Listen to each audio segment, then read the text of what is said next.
혹시 2021년 최고 이슈를 생각하시면 무엇이 떠오르시나요? 바로 7월 23일 도쿄올림픽을 떠올릴 수 있습니다. 지난 8월 8일 길고 길었던 도쿄올림픽에 막이 내렸습니다. 코로나로 인해 전례 없던 5년이라는 준비 기간이 주어졌던 도쿄올림픽. 유독 많은 볼거리가 등장했던 것 같습니다. 그중 눈에 띄는 경기들은 높이뛰기, 펜싱, 배구, 체조, 근대 5종과 단연 우리나라 최고 인기 종목인 양궁이 있었습니다. 이번 올림픽은 선수들의 값진 노력을 엿볼 수 있는 기회였고 힘든 시기에 모두를 하나로 모을 수 있었습니다. 하지만 종목, 성적과 관계없이 대한민국이 더욱 열광하는 경기가 있습니다. 바로 일본과의 경기입니다. 특히 인기 종목인 야구와 축구에서는 더욱 열기가 뜨겁습니다. 대한민국이 한일전에 더 열광하는 이유가 무엇일까요? 현재의 대한민국은 장대한 발전을 이룩하였습니다. 높은 건물들과 화려한 조명과 함께 24시간 불이 꺼지지 않는 대한민국. 하지만 늘 국가의 상황이 현재처럼 좋았던 것은 아닙니다. 대한민국은 아픈 역사를 가지고 있습니다. 1910년 일제의 식민 지배 시기인데요. 이때부터 시작된 일본과의 갈등은 현재까지도 이어져 오고 있습니다. 지금부터 긴 역사를 가진 일본과 한국의 갈등에 대해 한번 알아보겠습니다. 첫 번째로 일제강제동원입니다. 이는 일제강점기에 태평양 전쟁을 위해 일본이 한반도 전역을 대상으로 실시한 인적, 물적 자금을 동원하는 정책을 의미합니다. 1937년 7월 중일전쟁이 일어나고 추가 병력이 필요했던 일본은 한국을 대상으로 소규모 지원병제를 시작했는데요. 한국인을 징용해 한국 식민화를 이끌어갈 인물로 만들어내기 위해 일본은 1938년 2월 육군 특별 지원 병령을 공포했습니다.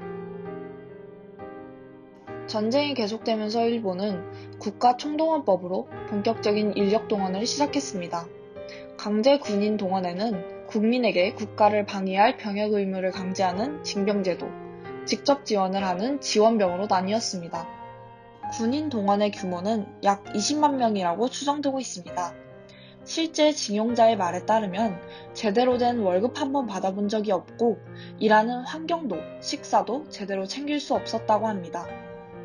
특히 지원병 중에서도 전문학교 학생을 대상으로 한 학도 지원병 제도의 일부는 자살 특공대로 동원되는 비극을 겪기도 했습니다.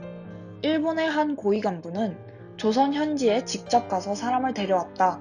조선에 사람을 데리러 갈 때마다 지역 면장이나 일본 헌병에게 도움을 받았고 도망가고 없었을 땐 언제 돌아온다는 정보를 받아 강제로 잡아온 경우도 있다고 하면서 강제 동원에 대해 말하기도 했습니다.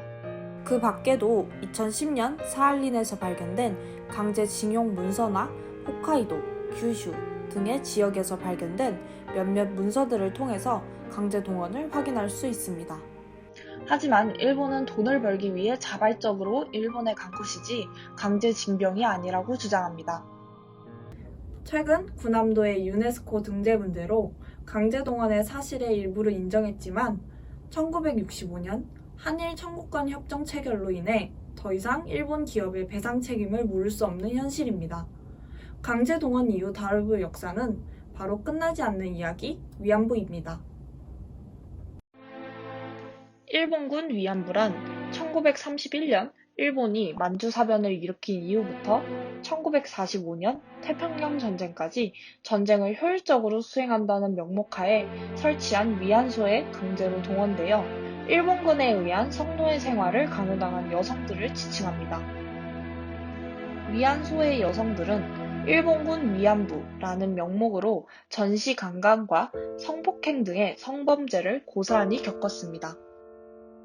일본 정부는 2차 세계대전을 치르는 동안 일본 군인들의 성욕 문제를 해결하기 위해 별도의 성행위 장소인 군대 위안소를 만들고 식민지나 점령지 출신의 여성들을 모집하여 관리하였습니다. 여기서 문제는 이 위안부의 모집 방법에 있습니다. 포주들은 여러 지역에서 일자리를 소개해주겠다 또는 공장에서 일하면 돈을 많이 벌 수 있다 등의 내용으로 여성들을 모집하였는데 막상 여성들을 데려간 곳은 위안소였던 식으로 취업 사기를 자행한 것입니다. 그러나 일본 측에서는 군 주도 하에 일본군 위안부를 강제 연행하였다는 사실을 인정하지 않고 있는 현실입니다. 사실 전시 매춘부나 위안소 등은 거의 모든 전장에서 암암리에 존재했던 것입니다. 이는 대부분이 비공식적으로 운영되었거나 국가나 정부가 개입하지 않았다는 특징이 있습니다. 그러나 일본군 위안부의 경우 유일하게 국가와 군이 직접 체계적으로 모집하여 관리 및 운영을 했던 것으로 알려져 있습니다. 또한 그 피해자의 수가 많으며 구타, 고문, 성적 학대, 학살 등과 같은 인권 유린의 행동들이 다수 행해졌습니다. 역사적 사실들을 통해 수많은 위안부 피해 상황이 밝혀졌고 생존 피해자들의 지속적인 피해 사실 증언들과 해명 및 사과 촉구에도 불구하고 이러한 갈등이 제대로 해소되지 못하고 있는 이유는 바로 일본과의 입장 차이 때문입니다. 1993년 8월 당시 일본의 관방 장관은 일본군 위안부에 대한 일본군의 강제성을 인정한 담화를 발표했습니다. 위안소는 당시 군 당국의 요청에 의해 설치된 것이며 위안소의 설치, 관리 및 위안부의 이송에 일본군이 관여하였다는 내용이 포함되어 있습니다. 또한 군 위안부들에게 사과와 반성의 마음을 올린다고 밝혔지만 일본 정부의 공식적인 법적 책임에 대해서는 명확하게 언급하지 않았습니다.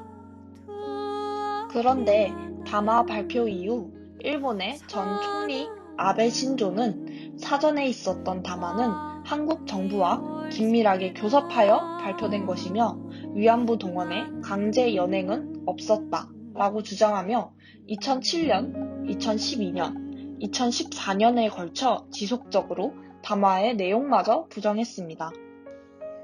일본 측이 장관의 담화를 부정하려는 것은 국가의 법적 책임을 부정하고 유감 표명 정도의 도의적 책임으로 무마하여 역사적 책임을 벗기 위함이라고 볼 수 있습니다. 이처럼 일본과의 갈등은 일제강점기 시기부터 지금까지 오랜 시간 이어져 왔습니다. 이번에 살펴볼 역사는 야스쿠니 신사참배입니다. 우리는 흔히 야스쿠니 신사참배를 하였다와 같은 뉴스 기사를 접하고 분노하는 사람들을 찾아볼 수 있습니다. 도대체 무엇 때문에 야스쿠니 신사참배에 반대하고 분노하는 것일까요? 야스쿠니 신사는 일본 도쿄의 중심가인 지요다구에 위치해 있는 신사입니다. 청일전쟁, 러일전쟁 등에서 싸우다가 전사하게 된 사람들을 신격화해 제사를 지내고 있습니다.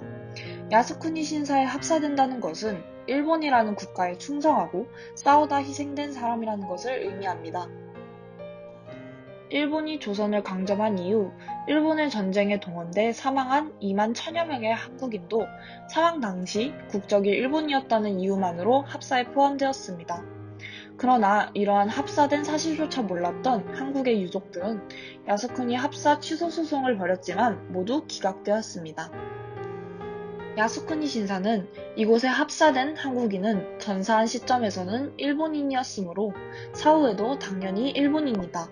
또한 그들은 일본 병사로서 죽으면 야스쿠니 신사의 신으로 모셔진다는 생각으로 싸우다 죽었다 라고 주장합니다. 일제강점기 당시 일본으로 끌려간 후 죽을 때까지 자신의 조국인 한국으로 돌아오지 못한 사람들이 많았습니다. 과연 이들이 스스로 자신을 일본인이라고 생각했을까요? 또한 야스쿠니 신사에는 침략전쟁을 주도한 관료와 실제 여러 민간인들을 학살한 군인들도 다수 합산되어 있었습니다. 강제징용된 한국인들을 나라를 위해 목숨을 바친 일본인으로 여기고 야스쿠니 신사의 전범 군인들과 함께 합사하였다는 사실은 옳은 것일까요? 일본은 현재까지도 야스쿠니 신사 참배를 행하고 있기 때문에 우리는 더욱더 관심을 기울일 필요가 있습니다. 다음으로 살펴볼 주제는 바로 논쟁의 중심에 있는 독도입니다. 독도 분쟁은 과거 조선시대부터 이어져 왔습니다. 조선은 울릉도와 독도 등지에 공도 정책을 시행 중이었습니다. 그런데 일본인의 거주자가 많다는 보고가 당시 조선의 왕이었던 고종에게 전달되었습니다. 그래서 고종은 약 480년 만에 이주 정책으로 바꾸었고 울릉도의 조사를 위해 이규원을 고용했습니다. 대한민국에서 독도는 조선 태종 17년 우산도라는 이름으로 처음 문서에 등장했습니다. 이름에서 일본의 독도 영유권 주장이 등장합니다. 일본은 한국이 부르는 우산도란 울릉도의 또 다른 이름일 뿐이지 독도가 아니라고 주장했습니다. 이는 터무니없는 주장은 아닙니다. 이규원이 독도로 떠나기 전 고종과의 대화에서 독도에 대한 두 사람의 인식의 차이가 등장합니다. 고종은 송죽도와 우산도는 울릉도의 곁에 있는데 서로 떨어져 있는 거리가 얼마나 되는지 알아보라고 명령했습니다. 하지만 이규원은 우산도는 바로 울릉도라고 고종의 말에 반박했습니다. 세안 정책으로 울릉도민들을 육지로 데려왔을 때 그들은 울릉도를 우산도라고 부르고 있었기 때문입니다. 하지만 우산은 뇌가 말하는 송도라는 글이 숙종실록, 동국문헌비고 등 조선의 관찬서에 실려 있으며 세종실록 지리지를 통해 울릉도와 우산도가 다른 섬으로 확인된 바 있습니다. 그렇다면 독도는 언제부터 한일 간 역사 갈등의 중심에 놓이게 되었을까요? 1945년 8월 15일 일본의 패전 소식과 함께 연합군 총사령부가 설치되어 일본의 통치를 시작했습니다. 연합군 사령부는 스카핀 제667호를 공포했습니다. 뒤이어 공포한 제1033호에서는 일본인의 어업과 포경업의 허가구역인 메가더 라인을 설정했습니다. 이를 바탕으로 연합국은 일본과의 강화조약을 추진합니다. 이 과정에서 독도 표기에 관해서 여러 수정이 있었고 결국 1951년 8월 완성된 샌프란시스코 강화조약 최종안에서는 대한민국의 손을 들어주었습니다. 한국 정부는 어장보호를 위해 샌프란시스코 강화조약이 체결되고 나면 소멸될 메가더 라인을 정비해야 했습니다. 이에 따라 강화조약이 발효되기 전 1952년 1월 해양주권 선언을 선포하였습니다. 이에 일본은 항의 외교 문서를 보냈고 이때부터 분쟁은 본격화되었습니다. 여러 논쟁을 벌이다가 일본은 독도 영유권 문제를 국제사법재판소에 회부하자고 제안하였으나 한국은 이를 거부했습니다. 현재까지도 일본의 제안은 이어져 오고 있습니다. 이후 조금 잠잠해진 것 같은 독도 분쟁은 다시 수면 위로 떠오르게 됩니다. 1982년 유엔 해양법 협약이 합의되었습니다. 1998년 11월 신한일 어업협정이 체결되고 독도를 중간 수역에 포함시키면서 한국에서 엄청난 비난이 있었습니다. 그 후 분쟁에 기름을 부은 사건이 다케시마의 날 선정입니다. 2005년 일본 시마네 현 의회는 매년 2월 22일을 다케시마의 날로 정하는 조례를 통과시켰습니다. 이에 경상북도 의회는 10월 25일을 독도의 달로 지정하는 조례를 제정하였습니다. 또한 일본 교과서에서 독도 표기 문제도 많은 논란이 있었습니다. 2015년 검정된 중학교 교과서는 모든 교과서에서 독도를 일본 영토로 기술하였고 2021년 모든 고등학교 교과서에서도 독도를 일본 영토로 표기하였습니다. 독도 영유권 분쟁은 가장 최근에도 이어져 오고 있는데요. 최근 막을 내린 올림픽에서도 독도 분쟁을 살펴볼 수 있었습니다. 도쿄올림픽 한국 선수촌에 걸린 범 내려온다 현수막에 표시된 독도를 보고 일본 네티즌들은 강한 분노를 표출했습니다. 이처럼 독도 영유권 다툼은 긴 시간에 걸쳐왔습니다. 하지만 2011년 일본 교과서 검정이 통과될 때 이를 비판하면서도 동일본 대지진으로 피해를 입은 일본에 대한 한국의 지원은 계속되었듯이 성숙한 시민의식을 보여준다면 이러한 분쟁도 좋은 방향으로 흘러갈 것이라고 생각합니다. 역사적 사건을 넘어서 다음으로 살펴볼 일본과의 갈등은 무역전쟁입니다. 유니클로, 캐논, 토요타, 이 세 가지 브랜드의 공통점이 있다면 무엇일까요? 그것은 바로 일본 불매운동에 직격탄을 맞았던 기업이라는 점입니다. 2019년 모두가 한마음으로 노제팬을 외쳤습니다. 인터넷에서는 가지 않습니다, 사지 않습니다 라는 슬로건을 가지고 일본 제품에 대한 불매운동이 유행처럼 번져나갔습니다. 이렇게 한국인이 일본 불매운동을 하게 된 이유는 무엇이었을까요? 2019년 7월, 일본의 경제산업성은 반도체와 디스플레이 등을 제작하는 데 필요한 여러 품목들에 대해 수출 규제를 할 것이라고 발표했습니다. 이러한 수출 규제 발표 직후 한국에서는 일본 제품의 불매운동이 시작되었습니다. 왜냐하면 일본은 대한민국이 재래식 무기에 대한 캐치홀 규제가 도입되어 있지 않다는 이유로 수출 절차 우대 대상인 화이트리스트에서 배제시켰기 때문입니다. 캐치홀 규제란 대량 살상 무기 개발에 이용될 수 있는 품목에 대해 나라가 수출을 통제하는 제도입니다.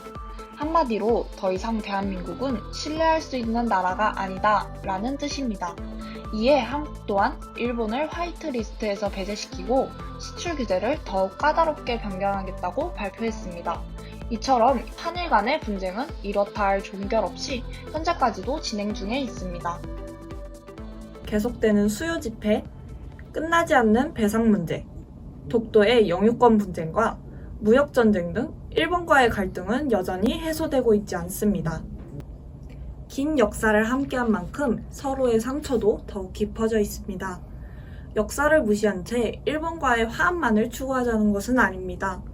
역사 왜곡과 잘못된 인식들을 바로잡는 것은 반드시 해결해야 할 과제입니다. 역사에 사로잡혀서 감정을 담아 대우하기보다는 적절한 타협점을 찾으면서 서로를 이해하고 존중하는 태도로 대우할 수 있는 날이 찾아오기를 희망합니다.